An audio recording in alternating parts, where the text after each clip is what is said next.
Hello everyone. तो चलिए आज का क्लास स्टार्ट करते हैं। और आज का क्लास है आपका 1000 गोल्डन रूल्स का नेक्स्ट पार्ट नंबर 7 है। अभी भी हम लोग देख रहे हैं प्रोनाउन को।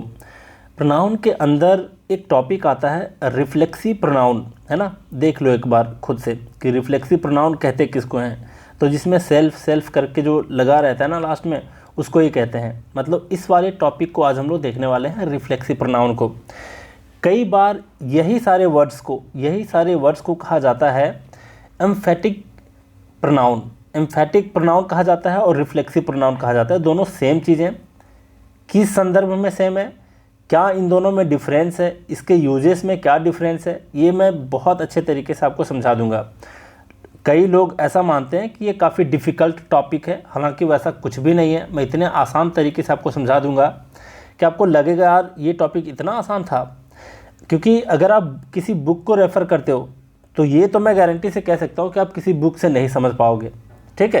क्योंकि आप ट्राई भी कर लेना, जो भी आपके पास हिंदी वर्जन की बुक है ग्रामर की या फिर जो भी आपके पास अवेलेबल है, उसमें जा कर के ट्राई करना, समझने की कोशिश करना, इसके पीछे के लॉजिक समझने की कोशिश करना, आप नहीं समझ पाओगे। बहुत अच्छे तरीके से मैं समझा दूंगा, खास करके रिफ्लेक्सिव प्रोनाउन और इसी को कहते हैं एम्फेटिक प्रोनाउन। दोनों में क्या फ़र्क है ये भी मैं आज की वीडियो में आपको समझा दूंगा, ठीक है। और इसके बेस पर क्वेश्चन पूछे भी जाते हैं, काफ़ी कन्फ्यूजन भी होता है लोगों के बीच, लेकिन वैसा आज के बाद कुछ नहीं रहने वाला आपके दिमाग में। और जो लोग नए हैं, आप टेलीग्राम अगर यूज़ करते हो तो आप सर्च करना वहाँ पर त्रिगीतम 4M क्लब एक ग्रुप मिलेगा, वहाँ ज्वाइन हो सकते हो। और अगर मेरे से पर्सनल गाइडेंस आपको चाहिए तो आप मुझे इस नंबर पर व्हाट्सअप करोगे। मैं आपको बता दूंगा कि क्या प्रोसीजर है इसको ज्वाइन करने के, इसमें क्या बेनिफिट है क्या नहीं है, ये आप सबको समझ जाओगे, ठीक है। अब ज़रा देखते हैं हम लोग कि रिफ्लेक्सिव प्रोनाउन में क्या क्या आता है। पिछले क्लास में हम लोग कहाँ तक देखे थे ये भी देख लेते हैं एक बार। पजेसिव डिटर्मिनर ये सारे कुछ हो चुके हैं। ये भी 177 हो चुका है, 78 भी हुआ है। जिरंड वाला और प्रेजेंट पार्टिसिपल को कैसे पहचानते हैं, है ना, इन दोनों को कैसे पहचानते हैं, क्या डिफरेंस है दोनों में, पिछले वीडियो में मैं बता चुका हूँ काफ़ी बेहतरीन तरीके से। मुझे नहीं लगता कि दोबारा आप भूलोगे। और ये भी काफ़ी कन्फ्यूजन इसमें होता है लोगों के बीच, लेकिन मुझे लगता है कि मुझे क्या, आप खुद भी देख लोगे, एक बार वीडियो देख लोगे पिछले वाली वीडियो, तो इन दोनों में फ़र्क आप हमेशा के लिए समझ जाओगे, है ना। कभी एग्ज़ाम में गलती करोगे भी नहीं। अब ज़रा देखते हैं कहाँ तक हो चुका है। हाँ, 181 ये भी हो चुका है, ये भी हो चुका है। कहाँ तक हुआ है, एक सेकेंड। हाँ, 183 तक हुआ है ना, यहाँ तक आपका हो चुका है, रोल नंबर 183 तक। 184 से देखते हैं हम लोग कि क्या है क्या नहीं है। देखिए, रिफ्लेक्सिव प्रोनाउन जो होता है, इसके मीनिंग को अगर आप समझोगे तो, हालांकि आप लोग अगर पढ़े होगे ऑप्टिक्स, एक चैप्टर आता है ना, क्लास 10th में भी था, और 11th-12th अगर साइंस से पढ़े हो तो उसमें भी आता है रिफ्लेक्शन का मतलब होता है कि मान लिया जाए कोई एक वस्तु है, इससे कोई लाइट एमिट हो रहा है ना, और ये किसी दूसरे वस्तु पे पड़ रहा है तो ये वापस इसी रास्ते में वापस चला आता है, इसी को रिफ्लेक्शन कहते हैं। वही कॉन्सेप्ट यहाँ भी है। इतना डिटेल में नहीं जानना, शब्दों पे नहीं जाना है, हमें डायरेक्टली कॉन्सेप्ट को सीखना है कि क्या ये बताना चाहता है क्या नहीं बताना चाहता है। 184 नंबर का रूल ये वाला रूल, और 185 नंबर का रूल ये छोटे से रूल हैं, ठीक है, ये समझ जाओगे। लेकिन इसमें 186 नंबर, गौर करो इसको। 186 भी बहुत छोटा सा है, ज़्यादा कुछ नहीं है। 187 ये वाला जो कॉन्सेप्ट है ना, इसको लोग नहीं समझते क्या, हालांकि इसके ऐसा क्यों है, ऐसा क्यों नहीं है, इसके पीछे के कॉन्सेप्ट क्या है, क्यों होता है ऐसा, तो ये सब चीज़ों को नहीं समझ पाते लोग। और आप किसी भी बुक को रेफ़र करना आप नहीं समझ पाओगे आसानी से, ठीक है।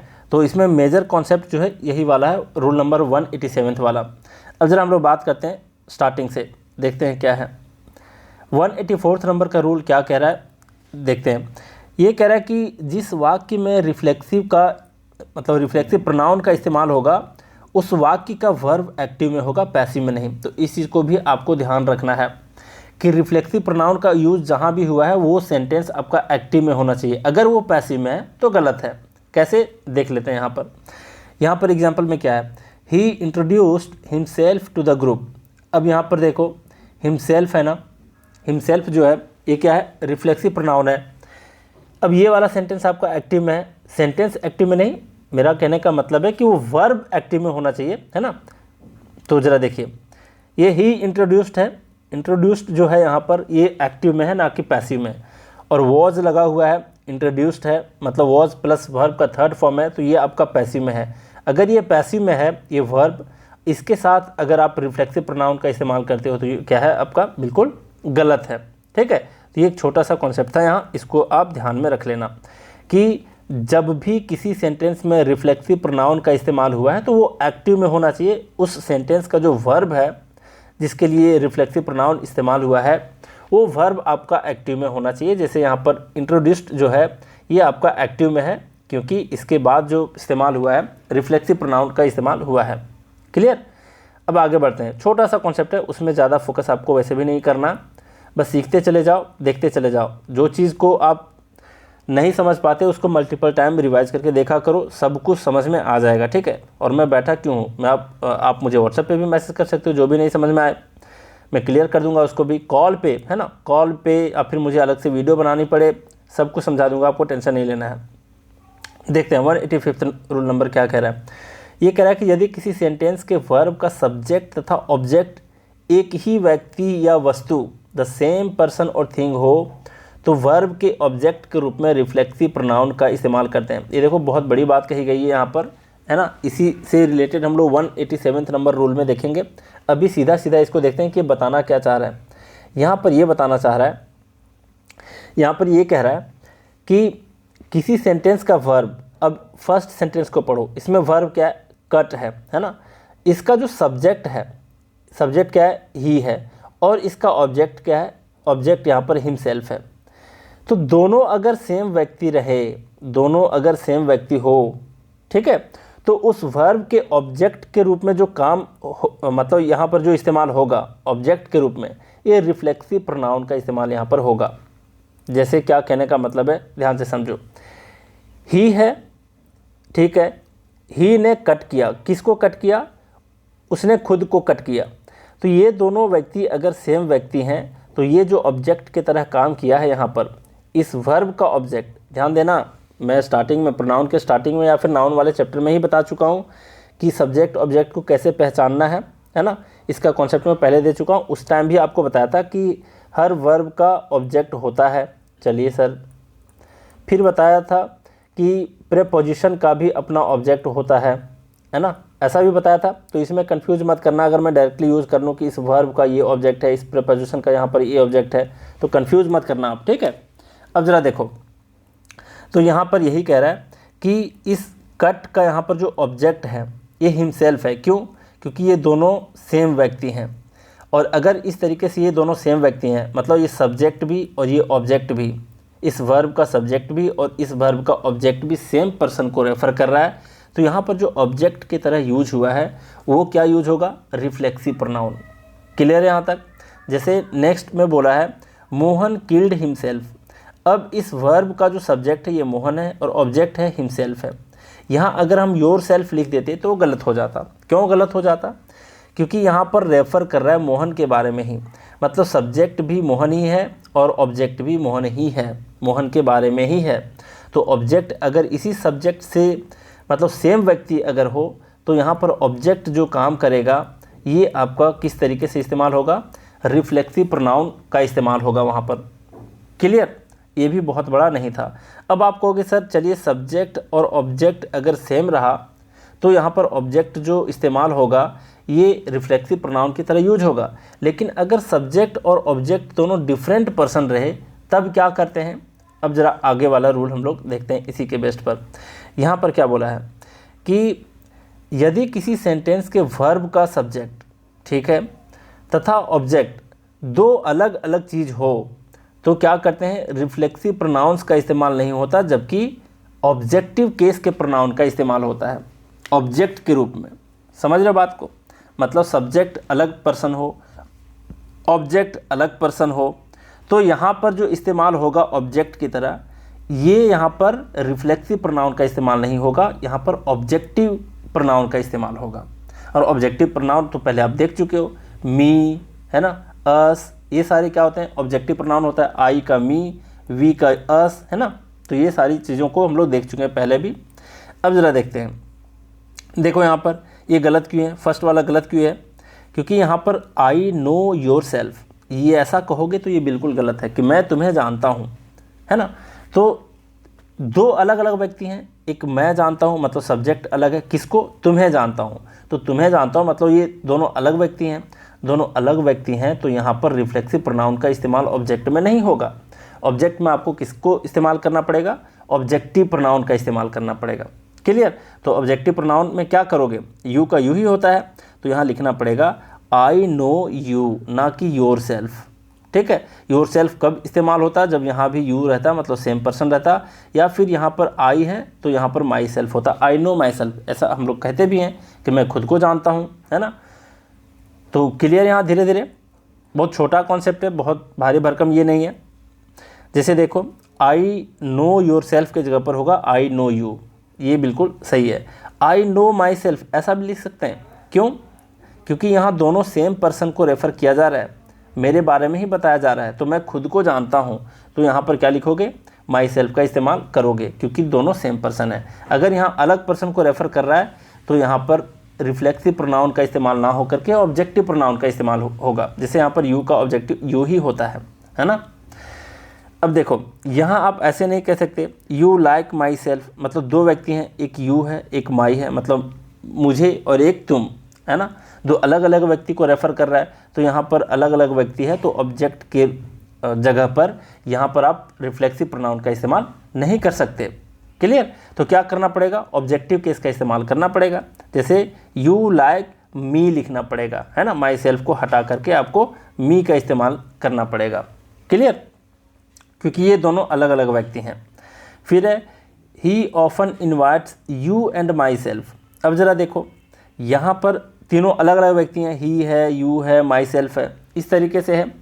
अब देखो दो हो या दो से अधिक व्यक्ति हो, अलग अलग व्यक्ति को अगर रेफ़र किया जा रहा है तो यहाँ पर आप ऑब्जेक्ट के रूप में कतई आपको ये इस्तेमाल नहीं करना है, रिफ्लेक्सिव प्रोनाउन का इस्तेमाल नहीं करना। तो ये माई सेल्फ कहाँ से आ गया, है ना, यू तो अपने जगह सही है, तो ही often invites you and me, my self की जगह पर मी लिखना पड़ेगा जो ऑब्जेक्टिव केस में है।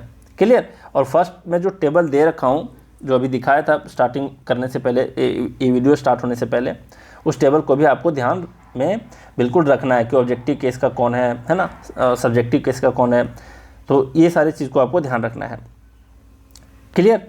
अब ज़रा क्वेश्चन देख लेते हैं इसके बेस पर, 3 क्वेश्चन है, देख लो क्या दिया है यहाँ पर क्वेश्चन, कि यू कैनॉट चेंज पीपल, कि तुम लोगों को बदल नहीं सकते, but you can definitely change your, कि तुम खुद को चेंज कर सकते हो, तुम लोगों को नहीं बदल सकते लेकिन खुद को चेंज कर सकते हो। अब यहाँ पर क्या दिक्कत क्या है, यहाँ पर दिक्कत है कि you can not change people, चलिए यहाँ तक बिल्कुल सही है, बट यू यहाँ पर क्या है, ये सब्जेक्ट है, ठीक, किसका, you can definitely change, change verb का सब्जेक्ट यहाँ पर यू है। ऑब्जेक्ट किसको रेफ़र कर रहा है, ओन को, मतलब खुद के बारे में बता रहा है, मतलब पर्सन दोनों सेम है, यू ही है, यहाँ ओन से रेफ़र, मतलब क्या रेफ़र हो रहा है, क्या पता चल रहा है, इससे ये पता चल रहा है कि ये यू के बारे में ही बताया जा रहा है। तो अगर पर्सन सेम है तो यहाँ पर क्या लिखना पड़ेगा आपको, ये जो ऑब्जेक्ट लिखा है इस वर्ब का, चेंज वर्ब का जो ऑब्जेक्ट है ये किस में रहना चाहिए, इसको रहना पड़ेगा रिफ्लेक्सिव प्रोनाउन में। बात समझ में आई। तो यहाँ पर था you can definitely change your, ना होगा, है ना, ओन के जगह पर क्या लिखना पड़ेगा, इस ऑब्जेक्ट के जगह पर क्या लिखना पड़ेगा, क्योंकि सब्जेक्ट भी यू है और रेफ़र भी यू के बारे में ही बताया जा रहा है। अगर दोनों पर्सन सेम है, सब्जेक्ट और ऑब्जेक्ट, तो इस ऑब्जेक्ट के जगह पर, इस ऑब्जेक्ट के जगह पर आपको रखना पड़ेगा रिफ्लेक्सिव प्रोनाउन, ठीक है। और यू का क्या होता है रिफ्लेक्सिव प्रोनाउन, योर सेल्फ, तो ओन के जगह पर आपका होगा योर सेल्फ। क्लियर। तो इस ओन को काट करके आपको योर सेल्फ लिखना पड़ेगा, ठीक है। एक बार पढ़ करके सुना देता हूँ, you can not change people but you can definitely change your self. Clear. क्योंकि इसी चेंज, ये वर्ब है, इसका ही सब्जेक्ट यू है और इसका ऑब्जेक्ट ओन बता रहा है, तो अगर सेम पर्सन को रेफ़र किया जाए तो ओन नहीं होगा, योर सेल्फ होगा, ठीक। अब चलिए आगे बढ़ते हैं, नेक्स्ट क्वेश्चन। यहाँ पर बोला है we must take regular exercises to keep our self fit.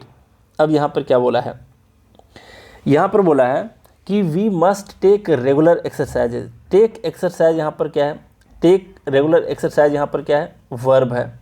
इस वर्ब का सब्जेक्ट कौन है, वी है ना। अब वी के बारे में ही बता रहा है कि खुद को फिट रखने के लिए रेगुलर एक्सरसाइज लेना चाहिए। तो खुद के क्या, वी के संदर्भ में खुद को बताया जा रहा है। तो वी के सेंस में यहाँ पर क्या होगा, आवर सेल्फ होगा। To keep our self fit नहीं, क्योंकि ये आवर सेल्फ नहीं होता, वी का जो होता है ये होता है आपका आवर सेल्व्स, है ना। क्या होता है, आवर सेल्व्स, प्लूरल में होगा। तो यहाँ पर क्या लिखना पड़ेगा, आवर सेल्व्स। क्लियर है यहाँ तक।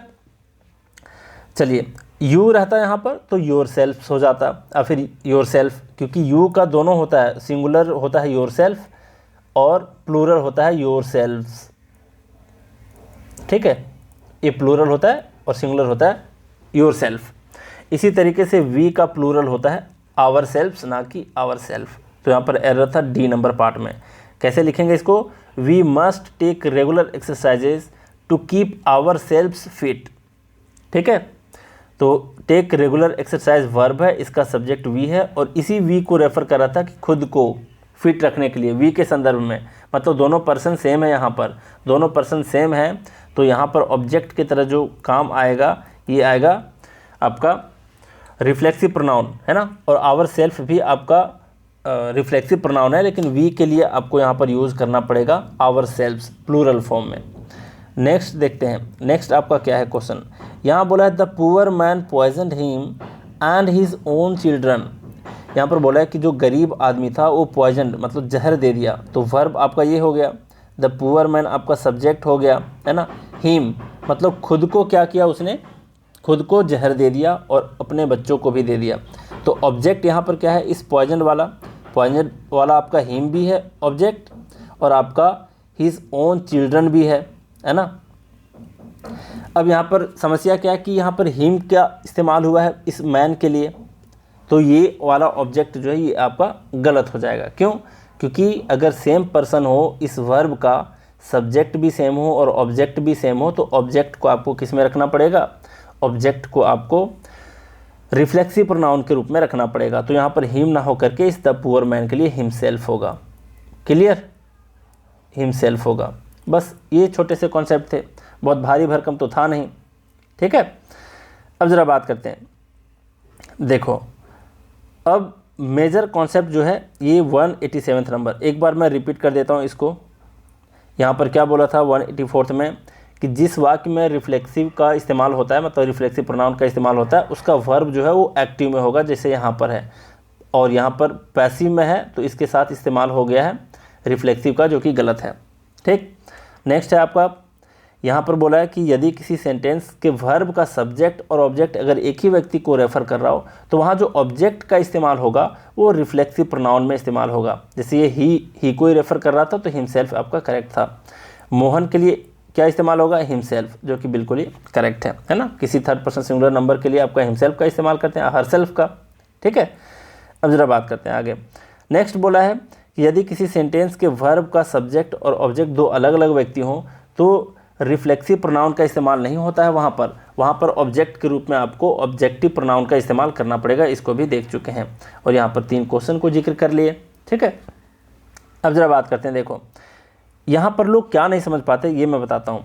यहाँ पर बोला है कि कुछ वर्ब हैं, ये सारे वर्ब्स हैं, है ना, ये सारे कुछ वर्ब्स हैं। ये ऐसे वर्ब्स हैं जिनके बाद ऑब्जेक्ट का आना ज़रूरी होता है। जैसे देखो, अभी मैं नहीं जाऊंगा आपका वर्ब वाले टॉपिक पर। वर्ब में आपको पढ़ना होता है ट्रांजिटिव, है ना, इंट्रांजिटिव। तो वो उसका क्या मतलब होता है, ट्रांजिटिव का मतलब होता है उसके बाद ऑब्जेक्ट का आना ज़रूरी होता है। तो वही चीज़, वही वाला कॉन्सेप्ट यहाँ भी है, लेकिन इसके पीछे के कॉन्सेप्ट नहीं समझ पाते। अब इसी टॉपिक को जा करके पढ़ना, मैं पूरा अपने लैंग्वेज में, मतलब सिंपल साधारण लैंग्वेज में जिसको कहते हैं ना, वो मैं यहाँ पर लिख दिया हूँ। अगर PDF भी पढ़ लोगे तो समझ जाओगे, लेकिन यही रूल को आप बुक में पढ़ने जाओगे तो नहीं समझ में आएगा कि क्या इसके पीछे का क्या लॉजिक है। तो ध्यान देना कि ये कुछ ऐसे वर्ब्स हैं, ये सारे वर्ब को आप ध्यान में रखना, क्योंकि जब भी क्वेश्चन पूछे जाते हैं तो इन्हीं में से 3-4 ऐसे वर्ड होते हैं, इन्हीं में से क्वेश्चन उठा करके दे दिया जाता है इस टॉपिक से। तो इसको आपको ध्यान में रखना ही पड़ेगा। ठीक है, इसके पीछे के कॉन्सेप्ट क्या है ये मैं बताने जा रहा हूँ कि ये कुछ ऐसे वर्ब्स हैं कि इसके बाद कोई ना कोई ऑब्जेक्ट ज़रूर आता है। चलिए सर यहाँ तक तो समझ गए, ठीक है, ऑब्जेक्ट ज़रूर आता है।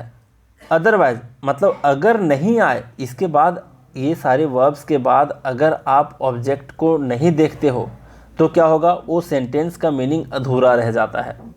ठीक है, मतलब ग्रामेटिकली वो गलत नहीं होगा, ग्रामेटिकली वो करेक्ट होगा, उसके बाद अगर ऑब्जेक्ट नहीं भी आता है तो भी, लेकिन उसका मीनिंग अधूरा रह जाता है और इस तरह से फाइनली वो पूरा का पूरा सेंटेंस गलत हो जाता है। समझ गए बात को, सारा कुछ समझेंगे अभी एग्जाम्पल के थ्रू। लेकिन अगर ये सारे वर्ब्स के अपने कोई ऑब्जेक्ट ना हो तो उस ऑब्जेक्ट की कमी को दूर करने के लिए रिफ्लेक्सिव प्रोनाउन का प्रयोग करते हैं। क्या इसका मतलब क्या हुआ, ये आप लोग ध्यान से समझना, ठीक है। हालांकि ये पीडीएफ आप पढ़ लोगे, बाद में समझ जाओगे, अभी मैं आपको एग्जाम्पल के थ्रू समझा देता हूँ, देख लो। अब आप बुक में पढ़ने जाओगे तो सिंपल सा लिखा रहता है कि ये सारे वर्ब्स के बाद क्या करते हैं, ये सारे वर्ब्स के बाद रिफ्लेक्सिव प्रोनाउन का इस्तेमाल होता है। भाई ये ब्लंडर है बुक का, समझ लो। सारे बुक एक दूसरे की कॉपी ही करते हैं, ऑलमोस्ट शब्दशः आपको सेम वर्ड्स मिल जाएंगे सारे ग्रामर में जितने इंडियन ऑथर होते हैं, क्योंकि सब ने कहीं ना कहीं से कॉपी किया हुआ है, एक दूसरे से हेर फेर करके कर देते हैं। लेकिन ये जो मैं समझा कर लिखा हूँ ना, आप पीडीएफ भी पढ़ लोगे तो बाद में समझ जाओगे। हालांकि अभी मैं इतने सारे एग्जाम्पल के थ्रू समझा दूंगा कि आप भूलोगे नहीं, ठीक है। अब जरा देख लेते हैं कि ये वर्ब कौन कौन है, एक बार पढ़ करके सुनाना ज़रूरी है। एन्जॉय है, मीनिंग जानते हो। प्राइड मतलब गर्व फील करना। अब्सेंट है, प्रेजेंट है, इंट्रोड्यूस है, बिजी है, अवेल ऑफ है, अवेल के बाद ऑफ प्रीपोजिशन आता है ना। फिर है कट, कील, हाइड, बिलीव इन, प्रिपेयर मतलब बनाना, अकस्टम टू मतलब किसी चीज़ का अभ्यस्त होना, मतलब आदी होना, है ना, आदत से हो जाना। लुक आफ्टर का मतलब क्या होता है, लुक आफ्टर का मतलब होता है आपका किसी का ख्याल रखना। अडेप्ट टू का मतलब होता है किसी के माहौल के अनुकूल ढल जाना। एड्रेस का मतलब होता है एड्रेस करना, है ना, स्पीच वगैरह देते हैं तो लोगों को, पब्लिक को एड्रेस करते हैं हम लोग। प्लूम का मतलब होता है गर्व करना, ठीक है, जो प्राइड होता है वही प्लूम होता है, गर्व करना। हर्ट होता है मतलब खुद को चोट पहुंचाना। चीट होता है मतलब चीटिंग करना। रिजाइन मतलब आप लोग जानते हो। तो ये सारे वर्ड्स के बाद रिफ्लेक्सिव प्रोनाउन का इस्तेमाल होता है, लेकिन क्यों होता है ये बात यहाँ पर मैं लिख दिया हूँ, ठीक है। देखो पहले एग्जाम्पल से समझते हैं। यहाँ पर अब्सेंट, अभी एक वर्ड दिए थे अब्सेंट, अब्सेंट यहाँ भी आ गया है। ध्यान से समझने की कोशिश करना, बहुत इंपॉर्टेंट है। इसको लोग अक्सर नहीं समझ पाते, लेकिन आज के बाद आप इतने स्मूथली समझ जाओगे कि मत पूछो, बस ध्यान से आपको समझने की ज़रूरत है। यहाँ दे रखा है she absented from the class yesterday. ये सेंटेंस आपका ग्रामेटिकली करेक्ट है, लेकिन ये अधूरा है। अधूरा क्यों है ये भी हम लोग देखेंगे, और उस अधूरे रहने की वजह से ये पूरा का पूरा सेंटेंस गलत हो जाता है। और हम लोग पढ़े हैं, बचपन से ही पढ़ते हैं कि सेंटेंस किसको कहते हैं, सेंटेंस मीनिंगफुल होना चाहिए। अगर वो मीनिंगफुल नहीं है तो वो गलत है। दूसरा चीज़ पढ़ते हैं सेंटेंस के डेफिनेशन में कि सेंटेंस कंप्लीट होना चाहिए, अधूरा नहीं रहना चाहिए। लेकिन ये सेंटेंस अधूरा है। क्यों अधूरा है सर, अब बता दो क्यों अधूरा है। देखो यहाँ पर है कि she absented from the class yesterday. उसने अब्सेंट कर दिया क्लास से। किसको अब्सेंट कर दिया भाई, कोई तो व्यक्ति होगा ना जिसको अब्सेंट कर दिया। तो वो कोई व्यक्ति जो है ये यहाँ पर मिसिंग है। या तो खुद को अब्सेंट कर दिया या तो किसी अन्य व्यक्ति को अब्सेंट मार्क कर दिया, अगर वो टीचर है। बात को समझना। तो यहाँ पर इसका सेंस आ रहा है कि आखिर किसको, ये तो मीनिंग मतलब पूरा का पूरा मीनिंग ये दे ही नहीं रहा, अधूरा है। She absented from the class yesterday, कल उसने अब्सेंट कर दिया। किसको कर दिया भाई, वो किसको यहाँ से गायब है। बात समझ रहे हो। तो इसी वजह से ये सेंटेंस पूरा का पूरा अधूरा है। दूसरे सेंटेंस में समझो कि अधूरा कहने का क्या अर्थ है। देखो यहाँ पर है you presented in the meeting, तुम प्रेजेंट किए मीटिंग में। मतलब वो खुद को प्रेजेंट किया या फिर कोई अपना आइडिया प्रेजेंट किया। क्या प्रेजेंट किया, तो वो क्या इस सेंटेंस से मिसिंग है। हालांकि देखोगे you presented in the meaning, अगर subject plus verb plus subject verb का एग्रीमेंट देखोगे सब कुछ सही सलामत है यहाँ पर, मतलब किसी तरीके से एरर नहीं है ग्रामेटिकली।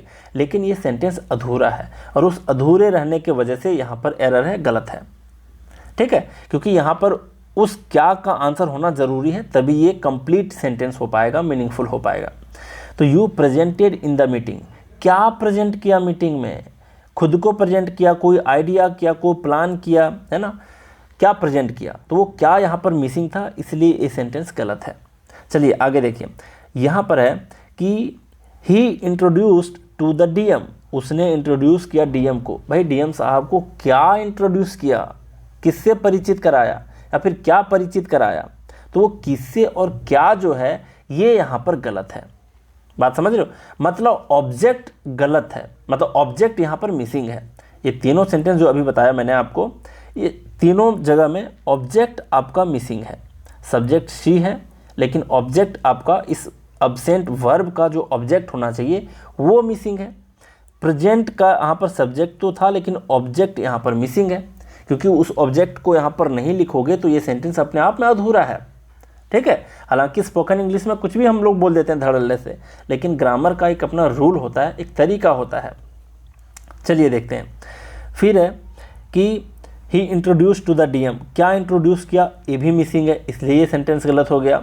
नेक्स्ट है I enjoyed in the party, मैं पार्टी में एन्जॉय किया। देखो इसको लोग अक्सर स्पोकन इंग्लिश में ऐसे ही बोल देते हैं, I enjoyed in the party, और फिर I enjoyed eight the party, ऐसे भी कहते हैं, जबकि गलत है, वो अपने आप में गलत है। क्यों, क्या पार्टी में क्या एंजॉय किया, कुछ तो एंजॉय किया होगा ना, फूड को किया होगा, म्यूजिक को किया होगा, किसी व्यक्ति के साथ किया होगा, या फिर कोई आपके साथ ना गया हो, अकेले गए हो, मतलब किसी ग्रुप में नहीं गए, अकेले गए हो तो खुद के साथ एंजॉय किया होगा।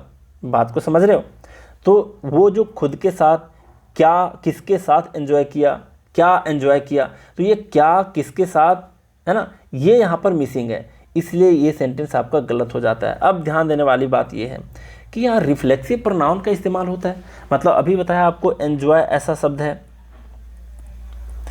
यहाँ बताया इसके पहले जो रूल में कि एंजॉय ऐसा शब्द है, इंट्रोड्यूस ऐसा शब्द है, प्रेजेंट ऐसा शब्द है, अब्सेंट, ये सारे ऐसे शब्द हैं जिसके बाद रिफ्लेक्सिव प्रोनाउन का आना जरूरी होता है। बस बुक में इतना ही लिखा रहता है। क्यों जरूरी होता है ये मैं समझाने की कोशिश कर रहा हूँ, जो कि ध्यान से समझना। अब इसके पीछे के कॉन्सेप्ट में ये बताया कि ये सारे अभी 4 ही पकड़ो है ना, अब्सेंट, प्रेजेंट, इंट्रोड्यूस और एंजॉय, ये सारे ऐसे शब्द हैं जिसके बाद ऑब्जेक्ट का आना जरूरी है।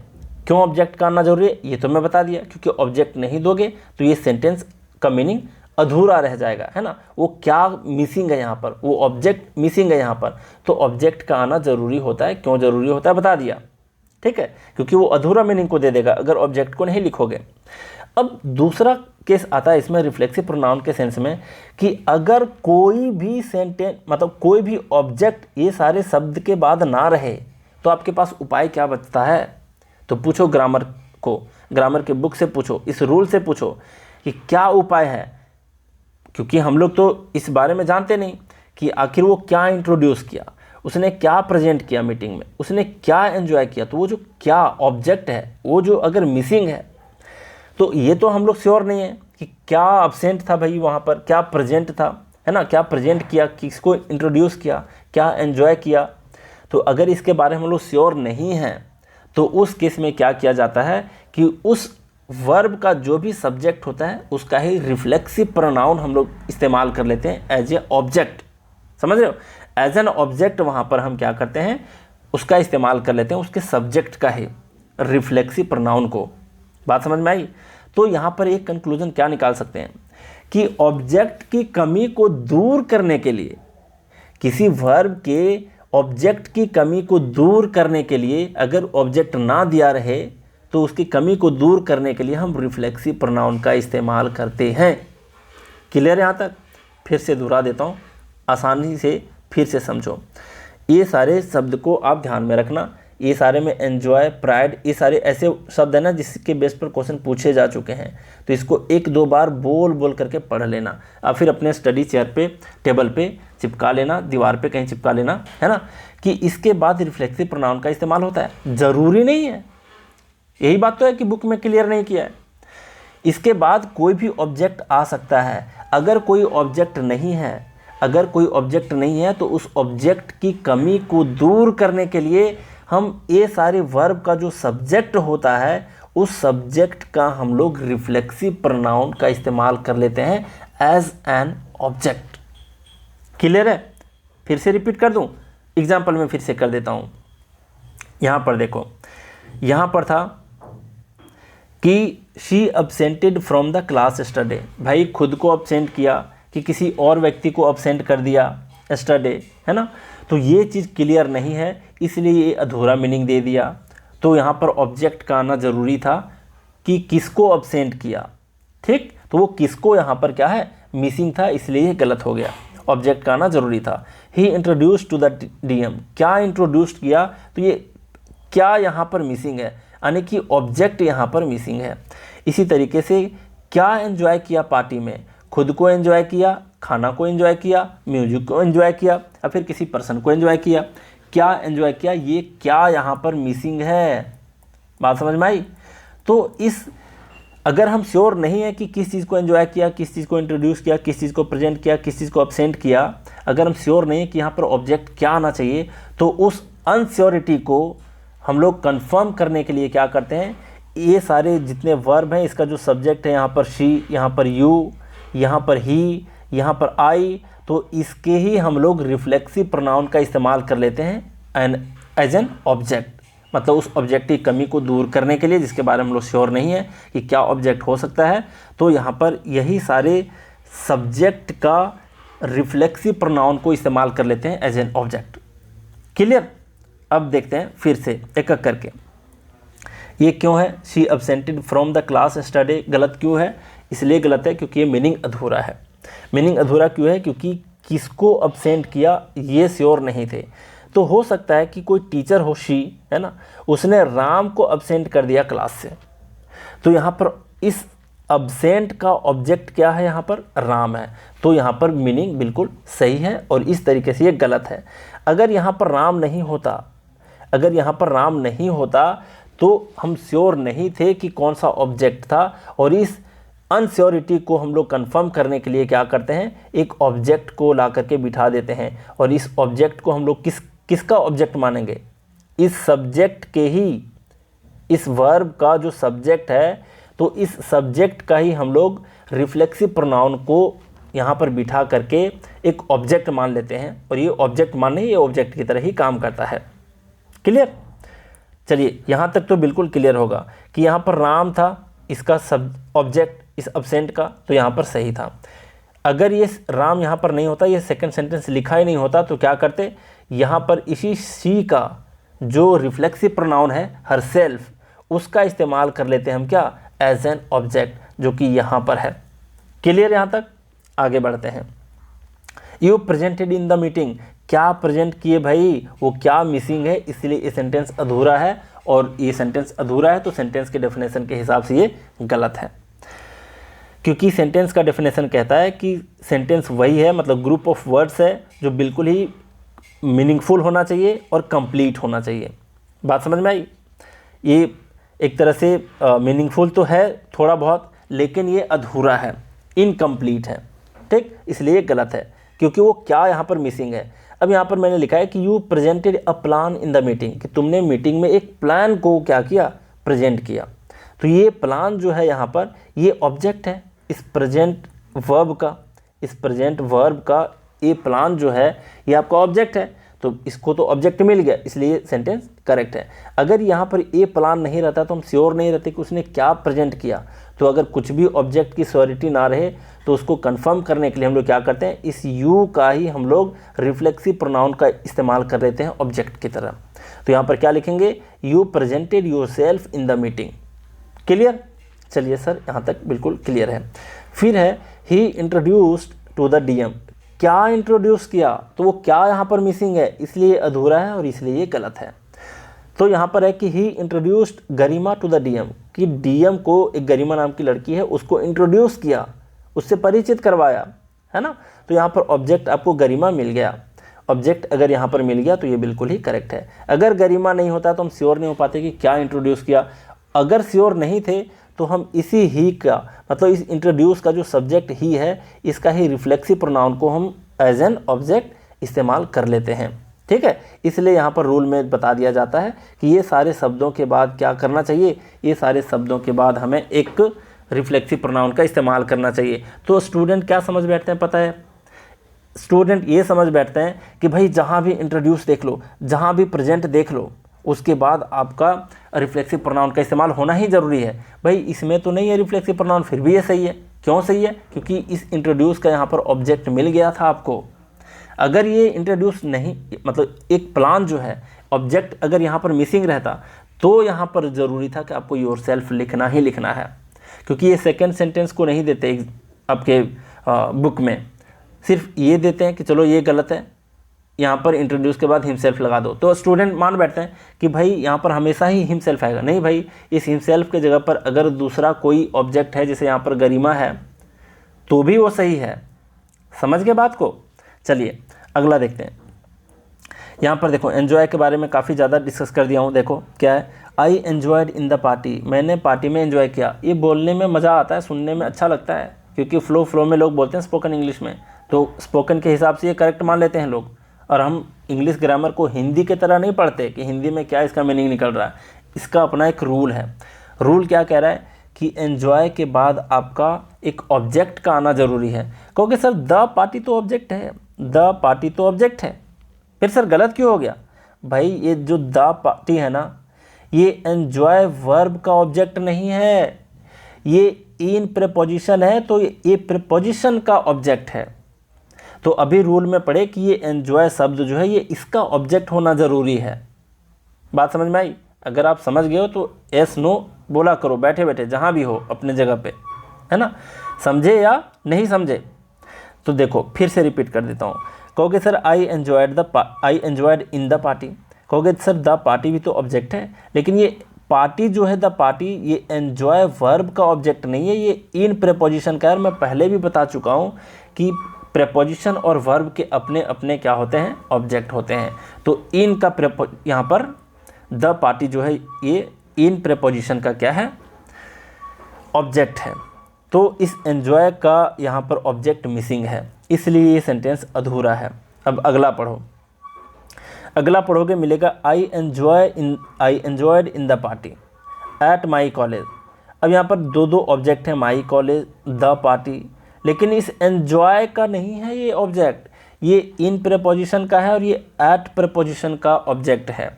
तो यहाँ भी इस वर्ब का ऑब्जेक्ट ढूंढना चाहिए। अगर नहीं है तो आई का हम लोग क्या कर देंगे, बिठा देंगे आई का जो रिफ्लेक्सिव प्रोनाउन होता है उसका ऑब्जेक्ट बना करके।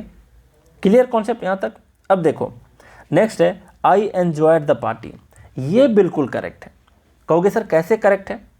कई बुक में देखो इस एन्जॉय के ऊपर जो डिस्कस किया है, कई बुक में वो गलत एन्जॉय कर दिया है, इसको लोग गलत मान लिए हैं। लूसेंट का अगर किसी के पास ग्रामर हो जा करके चेक कर लेना, ये गलत दे दिया है, जो कि मैं सरासर गलत मानता हूँ। देखो मैं नहीं, ग्रामर, क्योंकि लूसेंट का बुक हो चाहे ग्रामर की कोई भी हिंदी वर्जन का बुक ले लो, मेरे पास हालांकि बहुत सारे बुक्स हैं, बहुत सारे अध्ययन किया है मैंने, उसमें मैं कई सारी गलतियों को देखा हूँ और यही टीचर का काम भी है। और सिर्फ अब कहोगे सर रेफरेंस कहाँ है, किस बुक को रेफरेंस मानूंगा? ये सारे बुक जो जहाँ से एग्जाम्पल उठाते हैं ना, उसकी बात कर रहा हूँ, सारे फॉरेन ऑथर की बात कर रहा हूँ। तो आपको अगर रिसर्च करते हो तब आपको पता चलता है। तो हड़बड़ी में क्या करते हैं, एग्जाम्पल को जैसे तैसे बना लिया, समझ में नहीं आया तो अपने बुक में छाप दिया, वैसा बिल्कुल नहीं करना है। ये सेंटेंस आपका बिल्कुल ही करेक्ट है। क्यों? आई एन्जॉयड द पार्टी, क्या एन्जॉय किया? भाई मैंने पार्टी को एन्जॉय किया, लेकिन यहाँ पर पार्टी में एन्जॉय किया, लेकिन पार्टी में क्या एन्जॉय किया, वो क्या यहाँ पर मिसिंग था, इसलिए गलत है। समझ रहे हो बात को? इसी तरीके से यहाँ पर आई एन्जॉयड द पार्टी, तो एन्जॉय का ही ये जो द पार्टी है ना, ये जो ऑब्जेक्ट है द पार्टी, ये किसका ऑब्जेक्ट है? यहाँ पर कोई प्रीपोजिशन नहीं है, तो ये एन्जॉय का ऑब्जेक्ट है जो कि मीनिंगफुल है बिल्कुल ही। तो आई एन्जॉयड द पार्टी बिल्कुल आपका क्या है, करेक्ट है। फिर से देखो नेक्स्ट है आपका I enjoyed my self in the party. अब यहाँ पर सवाल आ जाता है, इन का ऑब्जेक्ट था द पार्टी, एन्जॉय का तो यहाँ पर मिला नहीं कि एन्जॉय का ऑब्जेक्ट क्या है, तो आई का ही हम लोग क्या किए, माई सेल्फ का इस्तेमाल कर लिए हैं ऑब्जेक्ट की तरह। तो अगर इस एन्जॉय का मिसिंग था, क्या मिसिंग था? इस एन्जॉय का मिसिंग था, इस वर्ब का ऑब्जेक्ट मिसिंग था, तो हमें अगर अनश्योर थे कि इसका ऑब्जेक्ट क्या होना चाहिए, अगर नहीं पता था कि क्या एन्जॉय किए उस पार्टी में, तो इस आई का ही रिफ्लेक्सिव प्रोनाउन को इस्तेमाल कर लेते हैं ऑब्जेक्ट की तरह। बात क्लियर है? चलिए सर यहाँ तक बात बिल्कुल ही क्लियर है। तो समझ गए कि यहाँ पर माई सेल्फ क्यों आया, ठीक है। फिर देखो आगे, ऐसे भी कह सकते हो I enjoyed the south Indian food in the party. अब एन्जॉय देख लेते हैं, लोग ढूंढने लगते हैं कि सर बुक में तो लिखा है कि एन्जॉय के बाद रिफ्लेक्सिव प्रोनाउन का इस्तेमाल करना है, फिर यहाँ पर तो रिफ्लेक्सिव प्रोनाउन का इस्तेमाल है ही नहीं। भाई वो आधी अधूरी बातें लिखी गई हैं आपकी किताब में, क्लियर नहीं लिखा है। एन्जॉय के बाद रिफ्लेक्सिव प्रोनाउन आएगा ये ज़रूरी नहीं है। एन्जॉय के बाद एक ऑब्जेक्ट का आना ज़रूरी है। अगर ऑब्जेक्ट है तो सही है। जैसे है I enjoyed the south Indian food, तो यहाँ पर साउथ इंडियन फूड इस एन्जॉय वर्ब का ऑब्जेक्ट है, जो कि ये बिल्कुल सही है। और जो द पार्टी है ये इन प्रेपोजिशन का ऑब्जेक्ट है, जो कि बिल्कुल सही है। लेकिन अगर द साउथ इंडियन फूड नहीं रहता, तब उस केस में हम लोग इस आई का क्या करते हैं, रिफ्लेक्सिव प्रोनाउन को इस्तेमाल कर लेते हैं एज एन ऑब्जेक्ट।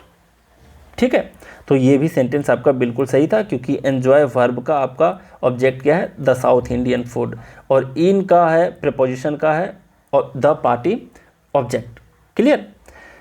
फिर है I enjoyed the music in the party. अब देखो, अब द साउथ इंडियन भी नहीं है, माई सेल्फ भी नहीं है ना, तो कोई म्यूजिक को एन्जॉय किया मैंने पार्टी में, तो इस एन्जॉय का ऑब्जेक्ट द म्यूजिक है, जो कि बिल्कुल करेक्ट है।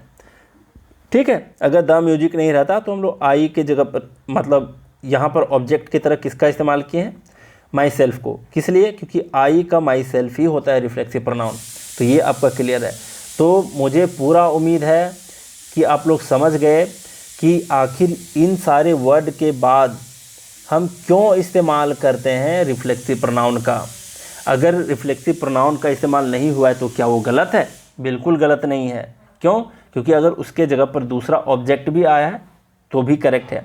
अगर कोई ऑब्जेक्ट नहीं है, ये सारे वर्ब्स के बाद अगर कोई ऑब्जेक्ट नहीं आता है, हम उसके बारे में अनश्योर हैं, तो उस ऑब्जेक्ट की कमी को दूर करने के लिए हम लोग क्या करते हैं, इस वर्ब के, ये सारे वर्ब के जो भी सब्जेक्ट होता है उस सब्जेक्ट का रिफ्लेक्सिव प्रोनाउन का इस्तेमाल कर लेते हैं एज एन ऑब्जेक्ट। बात समझ में आई? तो सिंपली क्या कहोगे कि रिफ्लेक्सिव प्रोनाउन किस चीज़ की कमी को दूर कर रहा है? ऑब्जेक्ट की कमी को दूर कर रहा है। क्लियर है? मुझे नहीं लगता इस रूल को कभी भूलोगे, और अक्सर लोग इसी में उलझ जाते हैं, इसी में फंस जाते हैं। कैसे फंसते हैं मैं पूरा डिटेल बता दिया हूँ, क्योंकि आपके बुक में दो एग्जाम्पल दे रखे हैं, दो एग्जाम्पल, ये वाला। आप श्योर हो जाते हो कि एब्सेंट के बाद हर सेल्फ हिमसेल्फ ऐसे ही कुछ आएगा, समझ रहे हो? जो कि ऐसा नहीं है। इसके बाद अगर कोई दूसरा ऑब्जेक्ट भी आता है तो भी वो करेक्ट है। इसके पीछे की पूरी कहानी मैं बता दिया हूँ। नहीं समझ में आई बातें, रिपीट करके वीडियो देखिए, है ना, क्योंकि मैं हमेशा कहता हूँ रिवीजन इज़ द कीमत। अब इसी कॉन्सेप्ट के बेस्ड पर हम लोग कुछ क्वेश्चंस को डिस्कस करेंगे। देखते हैं कि ये सारे क्वेश्चंस क्या क्या हैं। फर्स्ट क्वेश्चन देखो, पढ़ो। यहाँ पर है, he prostrated before his master who had returned from London after a year. मतलब उसका मालिक जो है, उसका जो मास्टर है, मालिक है, वो लंदन से 1 साल के बाद आता है, और उसके सामने, बिफोर का मतलब उसके सामने भी होता है ना। हालांकि ये सारे मैं बहुत बार डिस्कस कर चुका हूँ। और वो अपने मास्टर के सामने प्रोस्ट्रेट करता है। प्रोस्ट्रेट का मतलब होता है दंडवत प्रणाम करना, है ना, साष्टांग प्रणाम करना। तो वो अपने मास्टर के सामने झुक करके क्या करता है, दंडवत प्रणाम करता है। ठीक है, तो हाँ, ये है आपका। अब ज़रा देखो इसमें कहाँ एरर है। यहाँ एरर ये है कि यहाँ पर है ही प्रोस्ट्रेटेड बिफोर, किसके सामने? अपने मास्टर के सामने, है ना। क्या किया? झुक करके प्रणाम किया, साष्टांग प्रणाम किया। और ये प्रोस्ट्रेट ऐसा वर्ड है, ऐसा एक वर्ब है जिसके बाद आपका इसका अपना एक ऑब्जेक्ट होना ज़रूरी है। अब ज़रा देखो, ये जो हिज मास्टर है, ये किसका ऑब्जेक्ट है? बिफोर, जो कि एक प्रेपोजिशन है। इसका एक ऑब्जेक्ट होना चाहिए था। इसका ऑब्जेक्ट का पता नहीं है, तो क्या करेंगे? ही का रिफ्लेक्सिव प्रोनाउन हिमसेल्फ का इस्तेमाल करेंगे। ही प्रोस्ट्रेटेड हिमसेल्फ, है ना। यहाँ क्या लिखेंगे? हिमसेल्फ। तो ध्यान रखना आज के बाद कि प्रोस्ट्रेट भी एक ऐसा शब्द होता है जिसके बाद अपना ऑब्जेक्ट होना एक ज़रूरी है। और अगर कोई ऑब्जेक्ट श्योर नहीं है तो क्या करेंगे? इसके पहले जो भी सब्जेक्ट आया है उसी का रिफ्लेक्सिव प्रोनाउन हम यहाँ पर इस्तेमाल कर लेंगे। जैसे यहाँ पर ही था तो यहाँ पर हिमसेल्फ लिखेंगे। क्लियर? अब ज़रा देखो नेक्स्ट क्वेश्चन पढ़ो, ट्राई करो इसको। He introduced to the chairman as the general secretary of that party. कि उस पार्टी का वो जनरल सेक्रेटरी था, उसको इंट्रोड्यूस किया, है ना। मतलब कि वो खुद ही एक जनरल सेक्रेटरी है उस पार्टी का, और ऐसा कह के उसने अपने आप को क्या किया? इंट्रोड्यूस किया चेयरमैन को। अब यहाँ पर इंट्रोड्यूस एक शब्द है, टू है यहाँ पर, टू के बदले मतलब इस प्रेपोजिशन का यहाँ पर ये क्या है, द चेयरमैन। द चेयरमैन यहाँ पर टू प्रेपोजिशन का ऑब्जेक्ट है। इंट्रोड्यूस का यहाँ पर एक भी नहीं है ना, मतलब ऑब्जेक्ट। तो क्या करेंगे, इंट्रोड्यूस एक ऐसा शब्द है जिसके बाद इसका ऑब्जेक्ट का आना ज़रूरी है। नहीं है अगर कोई ऑब्जेक्ट तो इस ही का जो भी होगा रिफ्लेक्सिव प्रोनाउन उसका इस्तेमाल करेंगे। तो यहाँ भी हम लोग क्या लिखेंगे, यहाँ भी हम लोग लिखेंगे he introduced himself, he introduced himself to the chairman. Clear है, अपने आप को इंट्रोड्यूस किया। अब है यहाँ पर नेक्स्ट क्वेश्चन। नेक्स्ट क्वेश्चन कह रहा है I told him that we enjoyed very much at the party. चलिए, द पार्टी जो है एट प्रीपोजिशन का ऑब्जेक्ट है ना। वी एन्जॉयड वेरी मच, हम लोग बहुत ज़्यादा एन्जॉय किए। क्या एन्जॉय किए, किसको एन्जॉय किए, अगर ये क्लियर नहीं है तो क्या करेंगे, यहाँ पर एन्जॉय का जो सब्जेक्ट है ये वी है ना। अगर कोई भी ऑब्जेक्ट यहाँ पर नहीं है तो हम यहाँ क्या बिठाएंगे, वी का जो भी रिफ्लेक्सिव प्रोनाउन है उसका इस्तेमाल करेंगे। तो क्या लिखेंगे, I told him that we enjoyed ourselves, है ना। क्या लिखेंगे, आवर सेल्व्स।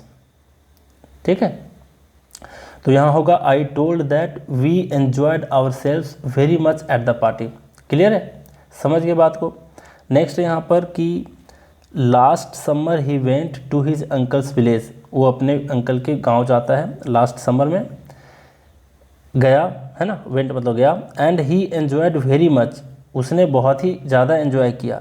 क्या एंजॉय किया भाई, ये तो कोई श्योर ही नहीं है यहाँ पर, है ना, किस चीज़ को एंजॉय किया। तो अगर ऑब्जेक्ट यहाँ पर नहीं है तो क्या लिखेंगे यहाँ पर कि उसने खुद को एंजॉय किया बहुत ज़्यादा। ठीक, तो एंजॉय एक ऐसा शब्द है, अगर इसके बाद कोई भी ऑब्जेक्ट नहीं है तो क्या करेंगे, इसके लिए जो भी सब्जेक्ट का इस्तेमाल यहाँ पर हुआ है उसका ही रिफ्लेक्सिव प्रोनाउन का इस्तेमाल हम यहाँ पर कर लेंगे। तो यहाँ पर लिखना पड़ेगा and he enjoyed himself very much, है ना। एन्जॉयड के बाद यहाँ पर लिखना पड़ेगा हिमसेल्फ। क्लियर है, तो ध्यान रखना कि ये सारे जो शब्द होते हैं, ये सारे जो वर्ड्स होते हैं, ये सारे वर्ब्स जो होते हैं, है ना, इसके बाद क्या होता है कि अगर ऑब्जेक्ट का, ये सारे वर्ब का ऑब्जेक्ट अगर क्लियर ना हो तो उसके लिए हम लोग क्या करते हैं, ये सारे वर्ब का जो भी सब्जेक्ट होता है उसके ही अनुसार उसका रिफ्लेक्सिव प्रोनाउन का इस्तेमाल कर लेते हैं। किस रूप में, एक ऑब्जेक्ट के रूप में। चलिए, क्लियर है यहाँ तक। फिर है नेक्स्ट रूल, कह रहा है 188 नंबर का कि कुछ ऐसे वर्ब्स होते हैं जिनके बाद ऑब्जेक्ट अगर नहीं रहता है तो उसके बाद हम लोग रिफ्लेक्सिव प्रोनाउन का इस्तेमाल करते हैं। मतलब 187 रूल नंबर ही है ये। ठीक है, कोई अलग से रूल नहीं है, लेकिन इसमें कुछ खास बातें हैं वो यहाँ पर मुझे बताना था। क्या था कि अगर इसके बाद रिफ्लेक्सिव प्रोनाउन लगते ही हैं, ये तो फिक्स है कि अगर कोई ऑब्जेक्ट नहीं है तो इसके बाद हम लोग क्या करेंगे, रिफ्लेक्सिव प्रोनाउन का इस्तेमाल करेंगे। लेकिन उसका मीनिंग चेंज हो जाता है, जो उसका डायरेक्ट जो लिटरल मीनिंग होता है, डिक्शनरी का मीनिंग होता है, वो ना रह करके उसका मीनिंग चेंज हो जाता है। कब, जब मतलब कुछ ऐसे वर्ब्स हैं जिसके बाद अगर हम रिफ्लेक्सिव प्रोनाउन का इस्तेमाल करते हैं तो उसका मीनिंग थोड़ा सा चेंज हो जाता है, डायरेक्ट मीनिंग उसका वो नहीं रह जाता है ना। और इसके बेस पर क्वेश्चन पूछे जा सकते हैं और पूछते भी आ रहे हैं, तो आप कोशिश करो कि इसको ध्यान में रखो। देखो क्या है यहाँ पर, क्या कहने का क्या मतलब है कि यहाँ पर एक शब्द है अप्लाई, यहाँ पर है एग्जर्ट, यहाँ पर है बिहेव, यहाँ पर है हेल्प, यहाँ पर है स्पीक, है ना। तो ये सारे शब्द का अपना अलग अलग मीनिंग है। अप्लाई करना मतलब किसी जॉब के लिए अप्लाई करना, या फिर किसी चीज़ को इम्प्लीमेंट करना, ये भी अप्लाई कहलाता है ना। तो इम्प्लीमेंट करना आप फिर कह सकते हो कि किसी जॉब के लिए अप्लाई करना, है ना। ये इसका मीनिंग नहीं रह जाता। कब, जब इसके साथ कोई रिफ्लेक्सिव प्रोनाउन का इस्तेमाल हुआ है, इसका मीनिंग अलग हो जाता है। जैसे यहाँ पर रहा अप्लाई योर सेल्फ या फिर माई सेल्फ, कुछ भी है ना, मतलब कुछ भी हो सकता है यहाँ पर रिफ्लेक्सिव प्रोनाउन में। अगर इस तरीके से है तो इसका मतलब हो जाता है कड़ी मेहनत करना। एग्जर्ट योर सेल्फ का मतलब भी हो जाता है कड़ी मेहनत करना, दोनों का सेम मीनिंग होता है। बिहेव योर सेल्फ का मतलब ये नहीं होता कि खुद के साथ व्यवहार करो, ऐसा नहीं, इसका मतलब होता है अच्छा व्यवहार करना। हेल्प योर सेल्फ, इसका मतलब ये नहीं है कि खुद के साथ क्या करो, मदद करो, खुद की मदद करो, ये इसका मतलब नहीं है। इसका मतलब स्वयं अपना काम कर लो, है ना, ये इसका मीनिंग होता है। तो ये सब छोटी छोटी बातें जो आपको ध्यान में रखने चाहिए। ऐसा ना कि आप इसका लिटरल मीनिंग निकालना स्टार्ट कर दो एग्जाम में, आपको पता चला कि मीनिंगलेस निकल गया पूरा, है ना, कुछ मीनिंग ही नहीं दे रहा, तो आप समझोगे कि पता नहीं कहाँ पर यहाँ पर एरर है ना। फिर स्पीक फॉर इट सेल्फ, ध्यान रखना कि स्पीक और इट सेल्फ के बीच में फॉर प्रपोजिशन है, इसको भी ध्यान रखना। इसका मतलब है कि अपने आप में स्पष्ट होना। देखो यहाँ पर क्या है एग्जाम्पल में कि you must apply yourself to your studies, तुम्हारे स्टडीज़ में तुम्हें खुद से क्या करना चाहिए, अप्लाई करना चाहिए। ये तो कोई मीनिंग नहीं हुआ भाई, अपने स्टडीज़ के साथ खुद को क्या करना चाहिए, अप्लाई करना चाहिए, ये क्या मीनिंग हुआ। तो अभी बताया कि अगर अप्लाई शब्द के बाद कोई भी रिफ्लेक्सिव प्रोनाउन है तो इसका मतलब होता है कड़ी मेहनत करना। मतलब अपनी स्टडी में तुम्हें अवश्य ही क्या करनी चाहिए, कड़ी मेहनत करनी चाहिए। क्लियर यहाँ तक मीनिंग। तो इसको देख करके कंफ्यूज मत करना, इसका अलग मीनिंग होता है अप्लाई योर सेल्फ का, मतलब कड़ी मेहनत करना। फिर है you must behave your self, मतलब तुम्हें अच्छा व्यवहार करना चाहिए। ठीक है, हर किसी के साथ अच्छा व्यवहार करना चाहिए। फिर है, अब इसका मीनिंग निकालोगे, लिटरल मीनिंग तो निकलेगा कि खुद के साथ व्यवहार करो। खुद के साथ व्यवहार क्या करना है, तो इसका मतलब होता है कि बिहेव के साथ अगर कोई भी रिफ्लेक्सिव प्रोनाउन का इस्तेमाल होता है तो उसका मतलब होता है अच्छे से व्यवहार करना। तो तुम्हें अच्छे से व्यवहार करने चाहिए।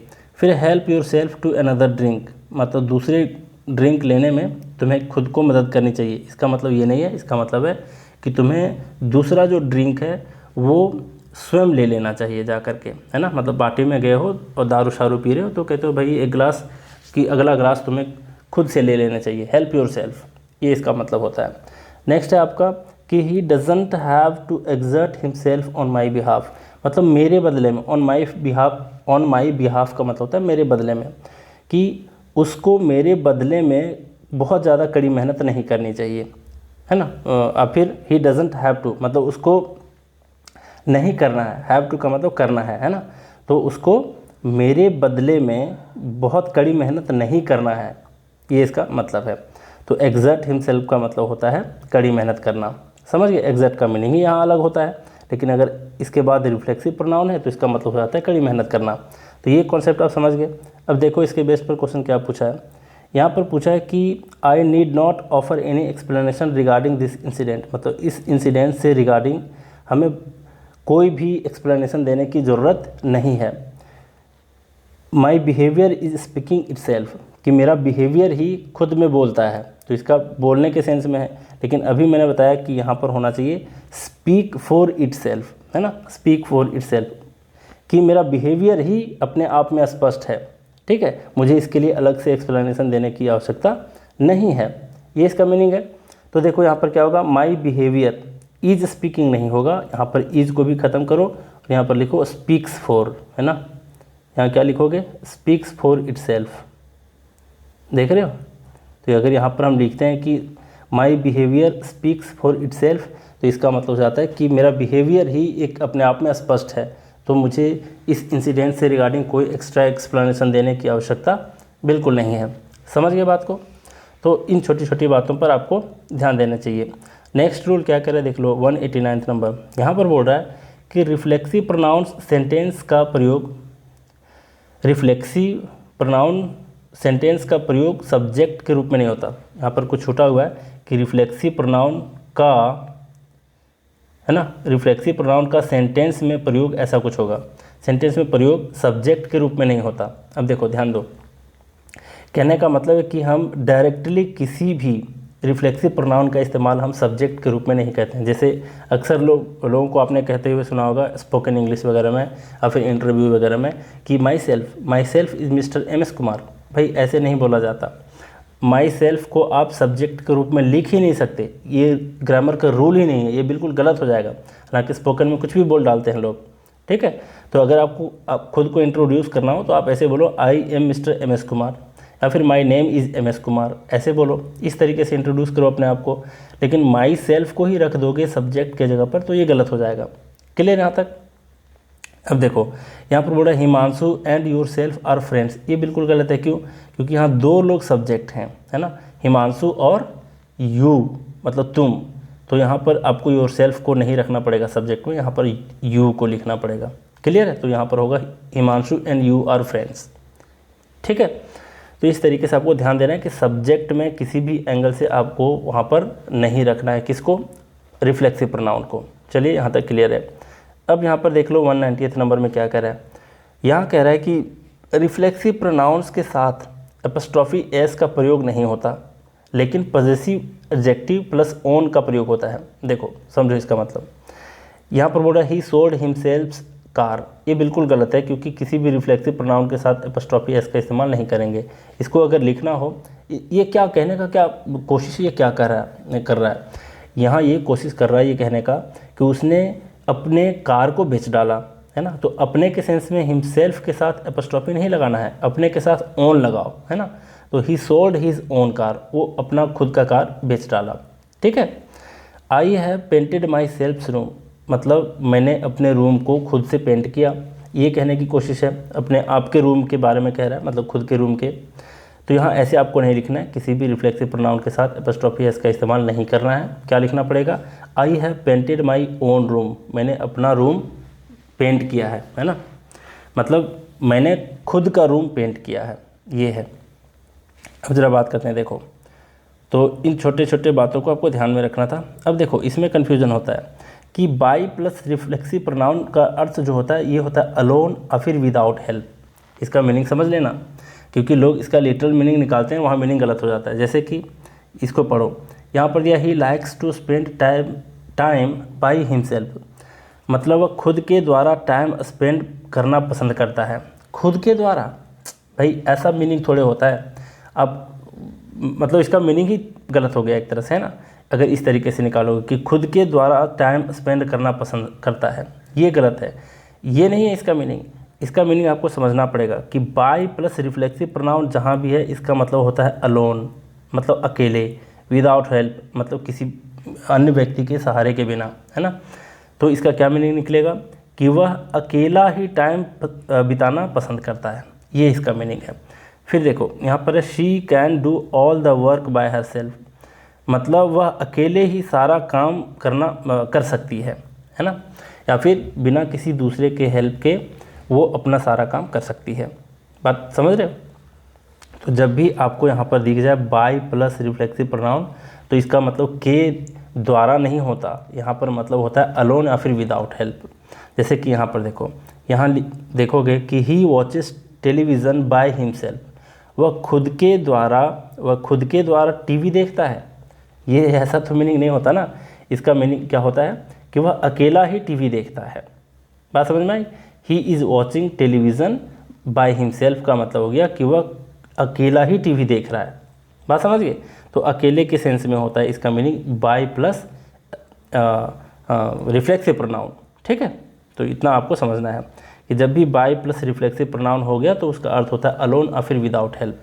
चलिए, इसको बिल्कुल नहीं भूलना है, इस रूल को 191 को। सेकंड देखते हैं, यहाँ पर बोल रहा है कि रिफ्लेक्सिव प्रोनाउन और एम्फेटिक प्रोनाउन के बीच अंतर। अब देखो एम्फेटिक प्रोनाउन क्या है भाई, तो मैं स्टार्टिंग में ही बता दिया था कि जितने भी सेल्फ वाले वर्ड आते हैं वही रिफ्लेक्सिव प्रोनाउन होते हैं और वही एम्फेटिक प्रोनाउन भी होते हैं। फ़र्क थोड़ा सा फ़र्क होता है जो कि किसी किताब में आपको देखने को नहीं मिलेगा। आप यहाँ पर समझ जाना कि इन दोनों में फ़र्क है। देखो एम्फेटिक प्रोनाउन इसको ही इसलिए कहते हैं हिमसेल्फ, माई सेल्फ, ये सारे को, है ना। जब भी किसी सब्जेक्ट पर या फिर किसी ऑब्जेक्ट पर, ध्यान देना, किसी सब्जेक्ट और ऑब्जेक्ट को अगर जोर दे करके कहना हो तब यही सारे शब्द कहलाते हैं एम्फेटिक प्रोनाउन। वहाँ पर रिफ्लेक्सिव प्रोनाउन नहीं होता, यही सारे शब्दों को एम्फेटिक प्रोनाउन कहते हैं। इसमें बस कन्फ्यूजन जो है वो मैं यहाँ पर दूर करता हूँ आपको। देखो यहाँ पर एक लाइन में लिखा हुआ है कि रिफ्लेक्सिव प्रोनाउन ज़रूरी होता है जबकि एम्फेटिक प्रोनाउन ज़रूरी नहीं होता। समझो, इस फ़र्क को समझो। यहाँ पर क्या है, यहाँ पर है कि कैसे पहचानोगे कि एम्फेटिक प्रोनाउन है कि रिफ्लेक्सिव प्रोनाउन। तो इस तरीके से भी पहचान सकते हो कि जहाँ पर ज़रूरी होता है वो रिफ्लेक्सिव प्रोनाउन होता है, जहाँ पर ज़रूरी नहीं होता अगर उसको हटा करके भी देखें तो भी मीनिंग सही निकलता है, तो वो एम्फेटिक प्रोनाउन कहलाता है। देखो कैसे समझोगे। यहाँ पर है he introduced to the DM, उसने डीएम को इंट्रोड्यूस किया। क्या इंट्रोड्यूस किया, क्लियर नहीं है। अगर क्लियर नहीं है, अधूरा सा मीनिंग दे रहा है, तो आपको यहाँ पर मैं क्या बताया था कि अगर ऑब्जेक्ट इंट्रोड्यूस का, अगर इसका ऑब्जेक्ट क्लियर नहीं है तो क्या करोगे, इस ही का ही रिफ्लेक्सिव प्रोनाउन का यहाँ पर इस्तेमाल कर दोगे, जो कि होगा he introduced himself to the DM. और ये द डीएम है, ये जो ऑब्जेक्ट है ये टू प्रेपोजिशन का है। ये किसका है, टू प्रेपोजिशन का है, इंट्रोड्यूस का नहीं है। तो यहाँ पर हिमसेल्फ नहीं दोगे तो ये गलत हो जाएगा। यहाँ पर हिमसेल्फ आपको देना ही पड़ेगा, ये ज़रूरी है, ये रिफ्लेक्सिव प्रोनाउन ज़रूरी है। तो जो ज़रूरी है तो यहाँ पर ये क्या है आपका रिफ्लेक्सिव प्रोनाउन, यहाँ पर ये एम्फैटिक प्रोनाउन नहीं है, पहला चीज़। दूसरे तरीके से देखो, यहाँ पर है ही इज़ गिल्टी, वह दोषी है, ये भी सही है। He is herself is guilty, he, यहाँ से इज हटा दो, यहाँ से ये एक्स्ट्रा आ गया। ही, शी हरसेल्फ इज़ गिल्टी, है ना, शी हरसेल्फ इज़ गिल्टी, वह खुद ही गिल्टी है ना, इसका ये मीनिंग निकला। तो ये जो हरसेल्फ हम यहाँ पर लिखे हैं, ये शी को एम्फेसाइज करने के लिए लिखे हैं। इस शी को हम इस पर जोर दे रहे हैं, इस पर बल दे रहे हैं कि नहीं, उसने खुद ही, मतलब वो खुद ही गिल्टी है। बात समझ रहे हो? तो इस सब्जेक्ट को हम लोग क्या कर रहे हैं, यहाँ पर एम्फेसाइज कर रहे हैं, इसलिए यहाँ पर हरसेल्फ क्या है आपका एम्फैटिक प्रोनाउन। अब यहाँ पर इज नहीं होगा, ये डबल आ गया है ना, इस पर ध्यान देना। अब यहाँ पर क्या है, ये ज़रूरी है क्या? नहीं, देखो यहाँ तो ये तो इज था नहीं, यहाँ से हरसेल्फ को हटा करके देखो तो क्या है, शी इज़ गिल्टी, ये भी मीनिंग सही दे रहा है। तो कहने का मतलब है कि जब इसकी आवश्यकता यहाँ पर नहीं है, यहाँ से इसको हटा भी दोगे तो भी इसके मीनिंग में फ़र्क नहीं पड़ेगा। बस फ़र्क इतना सा है कि इस शी को जोर दे रहे हैं कि भाई वही खुद के खुद गिल्टी है। बात समझ रहे हो? तो जोर देने के लिए सिर्फ इसका इस्तेमाल हो रहा है, इसका यहाँ पर ज़रूरी नहीं है। तो यहाँ पर अगर ज़रूरी नहीं है तो ये आपका क्या कहलाएगा, एम्फैटिक प्रोनाउन। ठीक है, जैसे देखो नेक्स्ट एग्जांपल में यहाँ पर है ही हिमसेल्फ केम हियर, कि वह खुद ही यहाँ आया, वह खुद ही यहाँ आया। तो वह को जोर देने के लिए हम लोग हिमसेल्फ का इस्तेमाल कर रहे हैं, तो हिमसेल्फ एम्फैटिक प्रोनाउन है। अब क्या ये ज़रूरी है? हटा करके देखो, अगर हिमसेल्फ को हटा देते हो तो क्या होगा, ही केम हेयर, अगर इतना भी है तो भी तो करेक्ट है। समझ रहे हो बात को? तब भी तो मीनिंग दे रहा है पूरा का पूरा। तो ही केम हेयर भी करेक्ट है, मतलब इसका यहाँ ज़रूरी नहीं है आना। इसको हटा करके भी देखोगे तो भी मीनिंग में और ग्रामर में कोई फ़र्क नहीं पड़ेगा। अगर फ़र्क नहीं पड़ेगा तो इस केस में हिमसेल्फ क्या कहलाएगा, एम्फैटिक प्रोनाउन, और ये रिफ्लेक्सिव प्रोनाउन नहीं कहलाएगा। ये रिफ्लेक्सिव प्रोनाउन कब कहलाएगा, जब ये यहाँ पर इसका आना बहुत ज़रूरी था। बात समझ गए? नहीं समझ में आई बात? फिर से एक बार दोहरा देता हूँ, देख लो कि रिफ्लेक्सिव प्रोनाउन है, उसका सेंटेंस में आना ज़रूरी है। अगर वो नहीं आएगा तो ये सेंटेंस गलत हो जाएगा, जैसे ये वाला एग्जांपल था। एम्फैटिक प्रोनाउन का आना ज़रूरी नहीं है।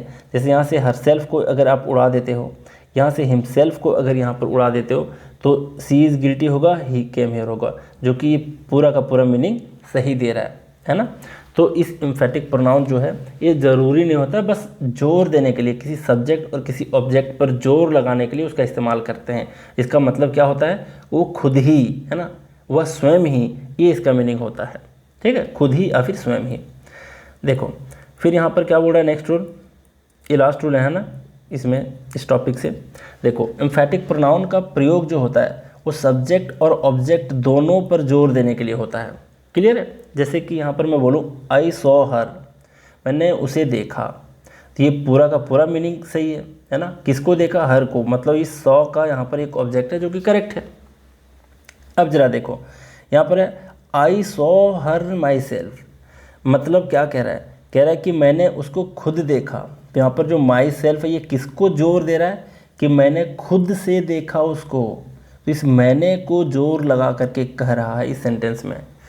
तो यहाँ पर क्या है, ये जो माई सेल्फ है ये किस पर जोर दे रहा है, इस सब्जेक्ट पर जोर दे रहा है। तो वही कह रहा है कि एम्फैटिक प्रोनाउन का प्रयोग सब्जेक्ट पर जोर लगाने के लिए होता है। अब कई बार ऑब्जेक्ट पर भी जोर लगाने के लिए होता है, जिसे हम लोग देखेंगे आगे। नेक्स्ट देख लो एग्जाम्पल, दे आर लेट, वे सभी लेट हैं, ये भी मीनिंगफुल है। They themselves are late, they themselves are late, मतलब वे लोग खुद ही लेट हैं, तो हम लोगों को क्या डांटेंगे, है ना, ऐसा कहते हैं ना हम लोग। तो वे लोग खुद ही लेट हैं, तो वे पर हम लोग फोर्स कर रहे हैं, वे पर हम लोग एम्फेसाइज कर रहे हैं, वे लोग पर क्या कर रहे हैं, जोर दे रहे हैं, देमसेल्व्स जैसे शब्द का इस्तेमाल करके। तो ये क्या है, आपका एम्फैटिक प्रोनाउन है। ठीक है, तो यहाँ तो हो गया कि यहाँ पर हम दे मतलब सब्जेक्ट पर जोर दे रहे थे, यहाँ पर आई मतलब आई पर जोर दे रहे थे।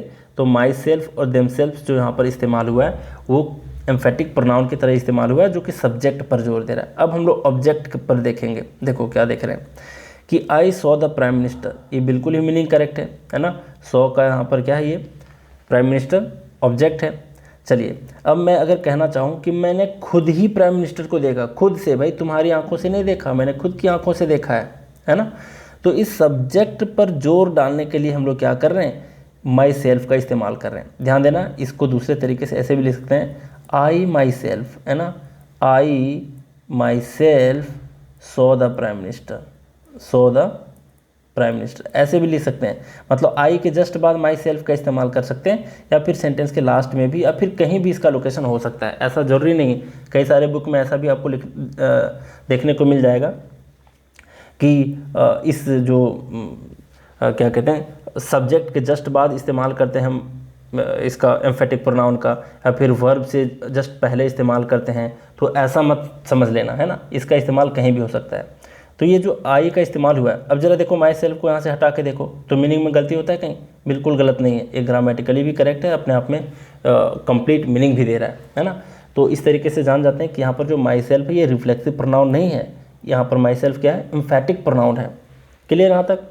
और ये जोर किसको दे रहा है, आई को, और आई यहाँ पर क्या है, सब्जेक्ट है। किसका सब्जेक्ट है, इस वर्ब का, सो का। ठीक, अब ज़रा देखो यहाँ पर है I saw the prime minister himself. अब कहोगे सर ये तो पूरा ब्लंडर कर दिए हो, सब्जेक्ट है आई, तो आई के लिए हिमसेल्फ है, फिर भी ये करेक्ट क्यों है? तो देखो मैं बताता हूँ, ये जो हिमसेल्फ इस्तेमाल हुआ है इस सब्जेक्ट के लिए नहीं इस्तेमाल हुआ है। यहाँ पर जो ऑब्जेक्ट प्राइम मिनिस्टर है इस ऑब्जेक्ट के लिए इस्तेमाल हुआ है हिमसेल्फ का, और यहाँ पर हिमसेल्फ जो है ये ऑब्जेक्ट की तरह नहीं आया है। जैसे ऑब्जेक्ट की तरह काम आता तो वो रिफ्लेक्सिव प्रोनाउन कहलाता, लेकिन यहाँ पर काम आया है एम्फेटिक प्रोनाउन की तरह। बात समझ रहे हो? और ये एम्फेटिक प्रोनाउन इस्तेमाल किसके लिए हुआ, आई के लिए या फिर प्राइम मिनिस्टर के लिए? तो ये प्राइम मिनिस्टर के लिए इस्तेमाल हुआ है। तो इसका मीनिंग क्या है कि मैंने प्राइम मिनिस्टर को ही देखा है, खुद प्राइम मिनिस्टर को ही देखा है। यहाँ था कि मैंने खुद अपने से देखा है प्राइम मिनिस्टर को, आपकी आंखों से नहीं देखा, खुद की आंखों से देखा। और यहाँ पर था कि मैंने खुद प्राइम मिनिस्टर को देखा, मैं प्राइम मिनिस्टर के जगह पर किसी और को नहीं देखा भाई, मैं राजनाथ सिंह को और क्या कहते हो अमित शाह को नहीं देखा, मैं मोदी जी को ही देखा है, मैंने देखा है। बात समझ रहे हो? तो खुद प्राइम मिनिस्टर को मैंने देखा, तो ये प्राइम मिनिस्टर पे फोर्स दे रहा है, उस पर एम्फेसाइज डाल रहा है, उस पर जोर डाल रहा है। बात समझ गए? तो यहाँ पर जो हिमसेल्फ का इस्तेमाल हुआ है ये इस ऑब्जेक्ट के लिए इस्तेमाल हुआ है। यहाँ पर माई सेल्फ जो इस्तेमाल हुआ है ये आई के लिए इस्तेमाल हुआ है। तो वही ये चीज़ कह रहा है कि एम्फेटिक प्रोनाउन का प्रयोग सब्जेक्ट और ऑब्जेक्ट दोनों पर जोर लगाने के लिए होता है। तो ऐसा मत समझ लेना, ये रूल को इस समझाने का मेन मकसद ये था, क्योंकि अगर आप इस सेंटेंस को देख लेते तो कहते सर ये गलत है ना। मान लो पहली बार देखते तो कहते सर आई के लिए तो माई सेल्फ आता ना, तो हिमसेल्फ क्यों करेक्ट है? तो भाई ये हिमसेल्फ आपका आई पर जोर लगाने के लिए नहीं, इस प्राइम मिनिस्टर पर जोर लगाने के लिए है। और यहाँ पर ये एम्फेटिक प्रोनाउन है, यहाँ पर रिफ्लेक्सिव प्रोनाउन नहीं है, क्योंकि रिफ्लेक्सिव प्रोनाउन का आना ज़रूरी होता है। और यहाँ से अगर हिमसेल्फ को हटा दोगे तो भी इसके मीनिंग और इसके ग्रामर पर कोई चेंज नहीं आ सकता, वो बिल्कुल ही करेक्ट ही होगा, है ना। यहाँ से हटा करके देखते हो तो भी, तो जिस चीज़ को हम हटा करके देखें, है ना, फिर भी उसका मीनिंग पर कोई असर नहीं करता, उसके ग्रामर के रूल पर कोई असर नहीं करता, तो उसको कहते हैं हम क्या, एम्फेटिक प्रोनाउन, है ना। और अगर उसका आना ज़रूरी होता है, उसके बिना काम नहीं चल सकता, तब उसको कहते हैं रिफ्लेक्सिव प्रोनाउन। और ये दोनों में फ़र्क है, ये मैं पहले बता चुका हूँ, है ना। तो रिफ्लेक्सिव प्रोनाउन के ऊपर, एम्फेटिक प्रोनाउन के ऊपर जो भी सारे कन्फ्यूज़न थे, मुझे लगता है कि आपका क्लियर हो गया होगा, है ना। और नहीं हुआ होगा तो हमेशा कहता हूँ कि रिवीजन इज़ द की मंत्र ऑफ सक्सेस। अब बार बार क्या करो, चीज़ों को रिवाइज करो अच्छे से और पढ़ो, ठीक है। जितनी मेहनत करोगे उतना आपको सीखने को मिलेगा, नहीं तो आप सिर्फ टीचर पर छोड़ दोगे, कुछ नहीं होगा। और टेस्ट मैं जल्दी इसका बनाने वाला हूँ, ठीक है, बहुत जल्द टेस्ट बना दूंगा, आप लोग दे देना। प्रोनाउन को जैसे कंप्लीट करूँगा आपको टेस्ट देना होगा, ठीक है। तो चलिए आज भी बहुत कुछ सीखे, तो आज का क्लास हम लोग यहीं रैप अप करते हैं। Thank you very much.